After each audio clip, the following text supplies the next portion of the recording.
এত জালিয়াতি হচ্ছে চারিদিকে। পাসপোর্টের জন্য আবেদন করার সঠিক পদ্ধতি আপনি জানেন তো? ওপার বাংলার অশান্ত পরিবেশের মাঝেই এপার বাংলায় জঙ্গির হদিশ। নকল পাসপোর্ট বানিয়ে ভারতে অনুপ্রবেশ করছে বাংলাদেশিরা। ভারতীয় পরিচয়পত্র বানিয়ে রাতারাতি জোগাড় করে নিচ্ছে পাসপোর্টও। আজ আবার প্রশ্ন উঠেছে পাসপোর্ট ভেরিফিকেশনের পদ্ধতি নিয়েও। এত কিছুর মাঝে অনেকের মনে প্রশ্ন, পাসপোর্টের জন্য আবেদনের সঠিক পদ্ধতি কী? বিদেশে সফর বা ভ্রমণ করার জন্য পাসপোর্ট থাকা বাধ্যতামূলক।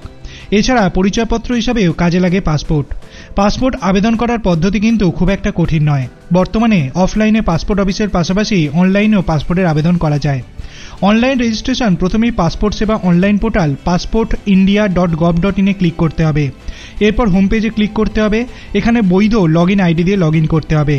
এবার দ্বিতীয় ধাপে অ্যাপ্লাই ফর ফ্রেশ পাসপোর্ট অপশানে ক্লিক করতে হবে এবং আবেদন পূরণ করতে হবে। পাসপোর্টের আবেদন করার জন্য একটি নির্দিষ্ট ফি দিতে হয়। এর জন্য অনলাইন পেমেন্ট অপশানে ক্লিক করতে হবে।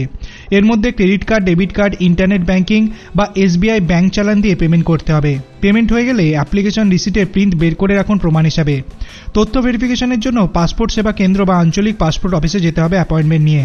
যদি জরুরি প্রয়োজন বা মেডিকেল এমার্জেন্সি থাকে তবে বিনা অ্যাপয়েন্টমেন্টেই পাসপোর্ট সেবা কেন্দ্রে যাওয়া যায়। 4 বছরের কম বয়সী আবেদনকারীর জন্য সাদা ব্যাকগ্রাউন্ডে বর্তমানে পাসপোর্ট সাইজের ছবি নিয়ে যেতে হবে। আবেদনপত্র জমা দেওয়ার 90 দিনের মধ্যে আবেদনকারীকে ভেরিফিকেশনের জন্য পাসপোর্ট অফিসে যেতে হবে, নইলে পুনরায় আবেদন করতে হবে।